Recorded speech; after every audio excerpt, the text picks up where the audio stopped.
Hi everyone, welcome to the CEO Magazine podcast. I am Shweta and today we have a very special guest with us, Mr. Sahil Kumar Nagpal. Sahil is a renowned life coach, corporate trainer, executive coach and author known for his transformative approach to personal and professional growth. Join us as we explore his journey and gain insights into his unique methods that have helped countless individuals and leaders thrive. How are you, Sahil? I'm good. How are you? I'm also good. A bit about your background and what inspired you to become a life coach. Okay, so my name is Sahil Kumar Nagpal. I'm an author, researcher, and a life coach. I'm also a martial artist, yoga teacher, and a healer. I write books, I write articles for magazines, paper, and I've written a couple of books, out of which these two books are so-called best-selling. These are Life the Way You Design series, part 1 and part 2, and both the books are amalgamation of our modern sciences of physiology and psychology and our ancient sciences of yoga. And basically, as the title says, Life the Way, it is about how we design our own life. But what is the process behind it on ground level? That is explained in the book. In simple language, part 1, the designer is, so let's say if someone is having certain problems in life, certain challenges in life that he or she want to work on, part 1 is a book, and part 2 the method. So let's say if someone is having certain goals and certain dreams or desires that he or she wants to achieve, so part 2 the method is dedicated for that particular area. I also happen to be a life coach for many ESQs, multinational small and medium scale enterprises. I also work with individuals, business leaders, political leaders, all coming from our industry, Hollywood, some of them. And I also happen to work with artists. I am a black belt in our ancient martial art called as karate, Kenzen India, the name of our style. We also practice ancient Indian martial art called as Sanatan Vidya. Also, we have our own yoga discipline called as Yoga Vidya. And this is basically what I do. And I've been doing this coaching, consulting, and training from past almost 2 decades. You don't look like it. Okay, so you wear many hats, like being a life coach, corporate trainer, executive coach, and author. So how do you manage these roles? Doesn't it get like chaotic? Like how do you manage and how do these roles complement each other? So I started out as a business person. So I started my career in 2000, early 2008, 2009, and I started working as I started my company called as SKN organization. We started from Vadodara and slowly we created more branches all over Gujarat. And during that phase, I was into consulting, a little bit of coaching and training. And after a couple of years later, I came into full-time coaching and training. So basically, I have certain experience of the corporate world. Based on that, I give training in various corporates. I also happen to be a life. So in a way, if a person look at this, the work that I do, he or she will find that I'm wearing different hats. In a way, it is doing one and the same thing, and it is empowering people, guiding people, in a way, healing people, helping them making their life better, make the life. So this is what basically I do. One-to-one coaching is life coaching. And I also organize workshops. I also give training in corporates. So I also write books. So it doesn't matter what I do. Basically, what I'm trying to do is make an individual make their life better. Your website mentions that people need to work on their posture and breathing and everything. You are incorporating all of that in your training or coaching. So can you tell me how does it help a person's overall well-being? Like being a corporate trainer, how does mindfulness and self-attention helps? Okay. Very good. This question is very good. So, in order to understand this question in depth, let me tell you a quote from Hatha Yoga. So, in Hatha Yoga, there is a very famous quote that says, Yatha Pinde Tatha Brahmande. What it means is, whatever it is in our body, it is out there in the universe. Yatha Pinde Tatha Brahmande. Now, many people misinterpret this as whatever there is out there in the universe is within our body. Okay? So it makes a spiritual meaning, but when you carefully look at it, Shweta, you will find that this body and mind is the basis of our life, right? So whatever we know as life, as an individual, I may have a lot of struggles in my life. As an individual, I may have a lot of opportunities in my life. My life may be better, my life may be harsh, but whatever my life is, it is a situation, right? What will happen tomorrow? Yes, that is determined by what the situation is currently right? But it also depends upon how I respond in that given situation. And this response, so let's say I'm having a lot of opportunities in my life. but I may get overwhelmed by this situation, or I may get distracted from my goal, and I can make my life worse. Opposite is also true. My life may be with a lot of challenges, a lot of struggles, but if I respond carefully towards various situations of my life, I can make my life better. And now this response, Shweta, comes from our mind. So what my mindset is will determine how I will pursue a given situation, and how I will analyze that situation, and how I will evaluate the particular challenge that I'm having, right? And the more productive my mindset is, the chances are that the more success I will get in a given situation, right? Now, the functioning of the mind depends upon our body and our energies, our prana, in yogic language, if we say. So the way we keep our body in terms of the posture that we are in terms of what we eat, how we eat, when we eat, whether we overeat, whether we undereat, it all together influences our mindset. It doesn't directly influence our mindset, but it does influence our mindset in a very deep. So when I say about life, you will find this on my website, and it is also in my book. There is a pyramid. Okay, in that pyramid there are 4 different levels. The base level is body, and above that is energy, and above that is mind, above that is. So I have this quote that in order to take charge of your life, you need to take charge of your mind. In order to take charge of your mind, you need to take charge of your energy, your prana. And in order to take charge of your prana, you need to take charge of your body. So this is all intelligence. This is the fundamental science behind life, and this is what we basically do. Okay. So, how do you help your clients achieve a balance between their personal and professional lives? So that, Shweta, depends from case to case. Okay. Right? So different people have different situations. And I am working with people coming from various walks. There are people who are employees. There are people who are self-employed. There are people who are running business. They are running teams of 500 people. Some of them are running team of 2,000 people. So different people have different situations, and solution to their particular challenges are completely different. So the fundamental science behind so-called this work-life balance is, so you may find many people, many business leaders who are extremely successful in their life, saying that an individual should work more than 90 hours per day or 80 hours per week, right? And you will also find many people, some people who are also extremely successful, and they will say that you should have a balanced life, right? So many times people get confused. I myself see this reality. So what I have understood is, and what I coach and train is this, that you need to first understand your own situation. What is my situation as of now? What is my bigger goal, and how I want to achieve that goal? So let's say I have set a goal in my life that I want to be at a particular position with a particular financial situation. 10 years from now. Right? Once we set a goal, Shweta, this is what I have learned from life, is that there are many different ways to achieve our goals. Many different ways, right? And so these ways, there is a concept called as sattva, rajas, and tamas, right? Sattva is easygoing, effortlessly. Tamas is full of hardship in simple language, and rajas is somewhat in between. So let's say when we set our goal, we have different ways to get goal. Which path we choose will also determine how other sectors of our life are affected in the pursuit of achieving our goal. Right? Makes sense? Yeah. So let's say I have set a goal that after 10 years I will make 10 crore and I will be a leader of my organization. And in order to do that, I work 90 hours a week, and I have no personal life. I have compromised with my health. So I have achieved the goal. Now my health is compromised. My relationship are compromised. Right? This is the one way. There is another way wherein I'm creating a certain balance in it. Right? I am maintaining my productivity.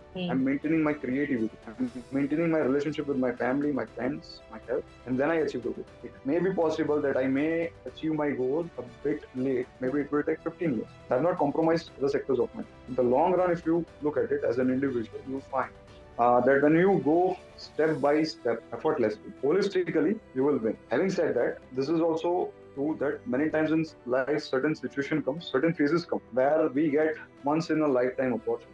Let's say I'm running an organization, I get a project which is very rare that can drastically change the flow of the future of myself and my company. I get that opportunity on my desk, but it will take 2 years or 3 years intense hardship. Right? Now, depending upon individual's goals, this can be an opportunity and he can go for it. Let's say 3 years he goes for intense work on that project, with intense focus. He doesn't pay attention to his family health. It makes sense. So let's say 3 years he's working on the project, he achieves the project, whatever the result is. But after 3 years, then he can balance his life. Then he can take a break, go out with family. He can then focus on his or her own self. So work-life balance, we can do it either on daily basis, on weekly basis, or on monthly basis. maybe on annual basis. Yes. But the essential thing is we always maintain that balance. Shweta, I have never seen an individual who is extremely successful, and you correct me if you're wrong. The audience can also do research for themselves. That I am I haven't found any single person who has been working for over decades, for 30 years, 40 years, 90 hours a week. It doesn't matter what you intend. The mother nature works in this way that the work is important, rest is also. If you compromise on rest, mother nature will take charge. It will overpower us. You will find many case studies where individuals has become workaholic. But now that tendency of that particular individual has overpowered the person. Now he has to go and take rest. He has to go for counseling. He has to go for medication. So in any ways, we have to rest. We have to maintain that spectral balance. Now this can be done either consciously or this can be done either depending upon what type of student or client I am working with and what is our goal. We basically work on this sectors. Okay, so this culture of, like some people suggesting work 70 hours, 90 hours a week. Don't you think that even if people work lesser hours, but they are more productive, that would be much more beneficial than just completing the hours every week? Exactly. Yeah. Pointed out, very essential. So there are n number of studies. You'll find it on various websites, government websites, where they have concluded that creativity depends upon this so-called work and rest balance. Yeah. And so there is a technique, very famous technique, which is called as Pomodoro, right? And so what that technique suggests is that you work for a particular period of time, that's 25 minutes. And therefore, 5 minutes you take a break. Yeah. And again you work for 25 minutes, and again you work for a rest for 5 minutes. Now, there are n number of studies, academic studies that has been done, and that suggests that this specific technique, boosts creativity of individuals by 95%. Right? And myself also, I have tested this with many of my students, with myself as well, and this works. Yeah. So when you maintain that work and rest balance, your creativity by default boosts. But I've also seen that there are many people whose agenda is different. They don't want their staff to be creative. They want their staff to be hardworking, to work on. So the job profile is not where creativity is demanded. The job profile is where hard work is demanded. Yeah. So that depends on from case to case. But when I'm working with individuals, they want to change their career, quit their job, and start their own business. And these are certain factors that we work on. Creativity. Also, you may have heard about the flow or the zone. So it is a particular state of mind which is very much famous with athletes, and now many business leaders are also taking this. So the flow is, in simple language, if I have to say, is a state of mind that work becomes rest and rest becomes work. So your physical body becomes such, your feelings become such that when you are doing a particular task, you are not doing it rigidly, but you are just going through the task. Even that suggests that we should maintain that balance between work and rest. Okay. So in today's fast-paced world, how important it is to practice introspection, and what techniques do you recommend for it? So introspection, in what in Hindi we call it, or in Sanskrit we call it, is called as Atmachintan. Yeah. Right? We self-evaluate. So it is very important. In this journey of life to take enough breaks and then look back at whether we are walking in the right direction or not. Right? So let's say you have to travel to a jungle, to a forest, right? And if you are just walking, you after a couple of hours you will realize that you are lost, right? But let's say if you are walking through the forest and leaving breadcrumbs, right? The famous story was there. Yes. So you can track from where you are coming and where you are going. Same thing is with introspection. That's on daily basis, on weekly basis, on monthly basis. You evaluate your activities, your daily schedule. If you evaluate what productive changes you are applying in your daily life, how much they are applicable to your life, you are doing all the trial and error. This will help an individual make his or her life better, whether it is about personal life or professional. So introspection is definitely very important. Now, there are many different methods of this, but what basic method I can share with you is this, that you can maintain a diary. Okay. Right? in which you jot down your daily achievements and your daily tasks. And then, so you maintain this diary. At the end of the day, you jotted down what new thing you have tried this day. What was the result? What was your state of mind? You do this for a couple of months, and while doing the process, every week you reflect on that diary. You again go through different days. You see what I have done, what productive changes I have implemented in my schedule, and what how it is influencing my overall life. This is a very basic technique that at the end of the day, go to your diary, just write it down. How was your day? What new things you tried? And after a week, you self-reflect that this productive changes, whether it is suitable for me, whether there is some changes required or not, whether I should replace it with some other habit or not. This can help us a lot to make our life better. Okay, so you mentioned that you work with employees and like people from all walks of life. So you have worked with corporate leaders as well. How unique are their challenges? Like people, say like people like me who are employed somewhere, we have very different sort of challenges like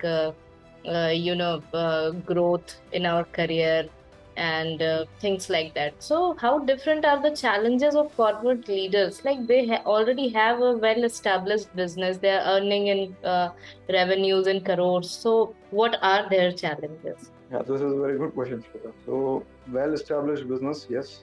Right?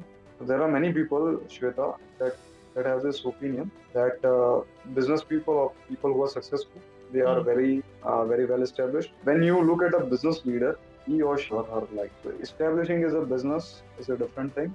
You will find n number of businesses, n number of people who try new ventures and fail, go back to their job, whatever they are doing. Out of those, let's say 1,000 people tried this month to start a new business. Yeah. Only probably about 5 to 10% people survive the next month or next year. Out of that, there are only certain people who are successfully running the business. Right? So even though we see that certain people are having extremely successful business, but there is always a threat to their business, right? Because business is about income and outcome, income and outcome. Yeah. So let's say an employee may have challenge, may have a stress about his or her job. Yeah. Right? That he may lose his job or her job. How he will deal with all the EMIs. Same thing is with the business people, irrespective of what the turnover is. What if this flow of income stops? What if this project that I am getting monthly stops? Then what? How I will feed my employees? How I will run this organization? So they do have their challenges. It's just that the challenges are quite at different level. Okay. So as an author, what messages do you aim to convey through your books? Like you have written 2 books. So are there any other books in the pipeline, or are you working on any new project? And what message do you aim to convey with the books that you have already published and the books that you may be planning to publish soon? Yeah, so yes, I'm working on other topics, other titles as well. I'm planning to release one more title this year, by the end of this year. The title will be disclosed soon. And so my objective with book writing, there are 2 major objectives that I see as of now that are mandatory. Apart from marketing and branding, when you write a book, it is very good for an individual. Yes. Or as what we can call as personal branding, as it is there. But when you write a book, what you do is you are creating a medium through which an individual can bring certain changes in his or her, especially on non-fiction, self-help. Fiction or non-fiction, but basically self-help. A book that gives message. When I started my career in 2008, 2009, I came across many such books that made dramatic changes. And years later, decades later almost, I now realize that those books have made such drastic influence in my life. Right. So I never met the author, but his book, his work made a difference in my life. Right. So as a life coach, I feel that book is something it is very reasonable, very affordable. So my books are priced at 345, 345. So any individual can afford this. So I just wanted to play the role of a person who can bring change in people's life. My objective is to make people realize that they can take charge of their life. There is a methodology behind it. There is proven science behind it. This is what I intend to my books, to my training sessions, to my digital courses, to my one-to-one coaching. Even in my books, you will find at the end of all the chapters there are certain practices. So let's say an individual buys a book and reads a different chapter, and at the end of the chapter there are different practices. He or she does that practices sincerely. This just this much activity can bring dramatic changes in that. So we are down to our last question. I would like to ask you, what advice would you give to someone who is just starting their journey towards self-improvement and personal growth? Very good question. The very first thing that I will say is that it is a lifelong journey. It is not that you will start, you will end. It was started the day you were born, and it will end the day you will die. This much is for sure that we know. The only difference is, see, from the day we are born, we are constantly learning. Right? Over the period of time, phase come in our life when we grow up so called, and then we realize subconsciously this happens, that we stop learning. We think that we have grown up, now we don't need to learn or study. Right? The fact is that we are constantly learning. Now this can be done either consciously or subconsciously or unconsciously. So I am anyway improving in my life. Either I am improving in right direction or I am improving in better direction. Improving in the sense that I am changing. Yes. I am different today from I was a year back. I will be different after a year.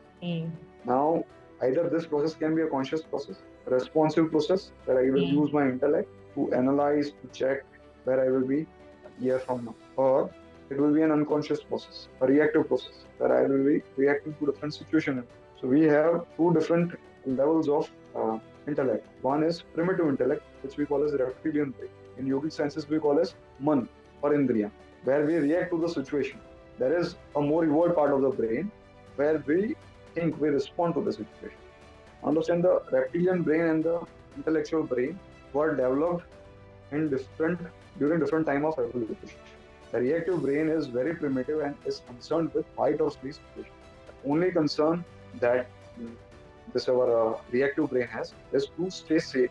Like, it doesn't matter where will we after 5 years or 10 years in life. The reactive part of the brain wants that we just survive. However, the intellectual part of the brain is visionary.